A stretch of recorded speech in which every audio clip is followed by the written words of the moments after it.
Hybrid সোনালী মুরগি বলে আর কি, এগুলো আমি নিয়ে আসছি। দেখেন এই যে পুরা গ্যাপ ইঁদুর ওখানে খেয়ে ফেলছে, দেখছেন। আসসালামু আলাইকুম খামারি ভাই ও বন্ধুরা, আপনাদেরকে আমি এর আগে আমার ফার্মি মুরগি দেখেছিলাম, এখন আপনাদেরকে দেখাবো আমি 4 দিন আগে আমার এই ছোট খামারে আপনার 60 পিস মুরগির বাচ্চা নিয়ে আসছি। আপনাদেরকে সেদিন আমি ভিডিও করতে পারি নাই আমার একটা কাজের কারণে, সেই জন্য আমি আপনাদেরকে দেখাবো। দেখেন আমি একটা ছোট্ট জায়গায় কিভাবে আপনারা 60 থেকে 70টা মুরগির লালন পালন করতে পারবেন এবং হ্যাচিং করতে পারবেন অনেক কম খরচে। আপনারা দেখতে পাচ্ছেন এই যে আমি আপনার মুরগির বাচ্চাগুলো দেখাই। এইগুলো হচ্ছে আমার মুরগির বাচ্চা, দেখেন এগুলা আপনার 5-6 দিন বয়স হয়েছে। আর এই যে আপনারা দেখতে পাচ্ছেন,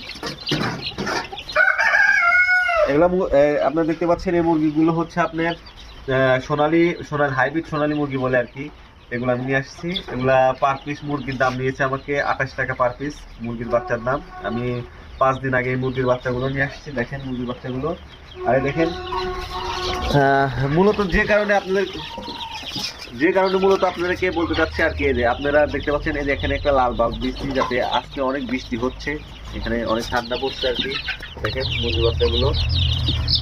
এখন বিষয় হচ্ছে এই মুরগির বাচ্চাগুলো আমি আসার পর দেখেন এই যে একটা দেখতে পাচ্ছেন, আমি এটা দেখতে পাচ্ছেন, এই টিনটা, এটা হচ্ছে আমি বাসায় পুরাতন টিন ছিল আমার, সেগুলা করে এটা ব্যান্ড করে হাতুড় দিয়ে পিঠে এটা বানাইছি আর কি।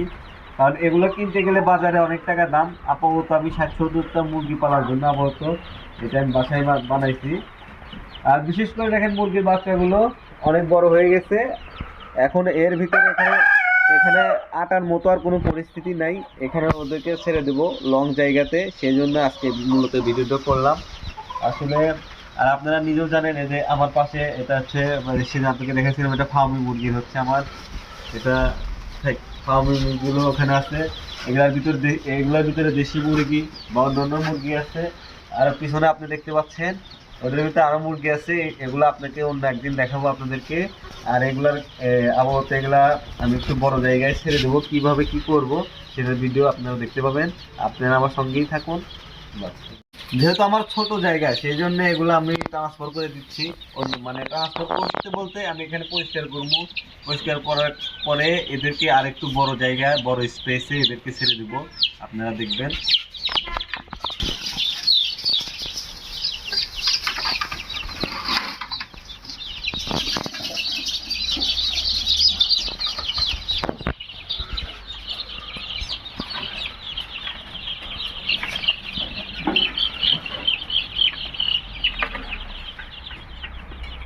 আপনারা সবাই চেষ্টা করবেন যে নিজের কাজ নিজে করার জন্য, কাউকে সহযোগিতা না। আপনারা যখন ছোট ছোট খামার করবেন তখন অন্য জনের উপরে নির্ভরযোগ্য করে কখনো খামার হয় না।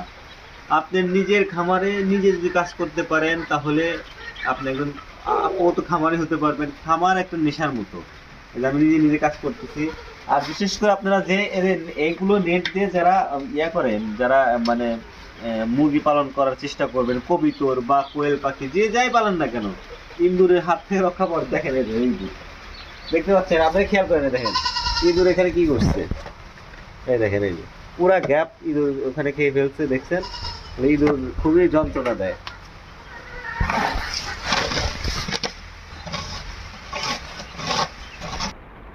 আপনারা দেখতে পাচ্ছেন আমরা অনেকক্ষণ চেষ্টা করার পর আমাদের কাজ এইমাত্র শেষ করলাম। আমাদের কাজ এখানে শেষ হয়ে গেছে, দেখেন আমরা যে কাজটা শেষ করছি। এখন মোটামুটি বড় একটা স্পেসে দিয়েছি, দেখেন মুরগির বাচ্চাগুলো আসতেছে খাবার খাওয়ার জন্য। এখন একটু জায়গাটা একটু বড় হয়েছে, ওরা খেতে পারতেছে, সুন্দর করে খাচ্ছে আর কি। এখন আমি যারা লেখাপড়া করেন, লেখাপড়ার পাশাপাশি বাসায় 10টা 20টা 15টা বা 50টা মুরগি পালার চেষ্টা করবেন। এদের থেকে আপনি স্বাবলম্বী হওয়ার চেষ্টা করবেন। যারা স্টুডেন্ট লেখাপড়া করে বেকার, তারা বাসায় এগুলো করলে ডিমের চাহিদা বা মাংসের চাহিদা সে পূরণ করতে পারবে। আজকের ভিডিও এই পর্যন্তই, আবারও দেখা হবে কোনো একটা নতুন ভিডিওতে। ভালো থাকবেন, সুস্থ থাকবেন, আর আমাদের চ্যানেলটা সাবস্ক্রাইব করে দিবেন। ধন্যবাদ সবাইকে।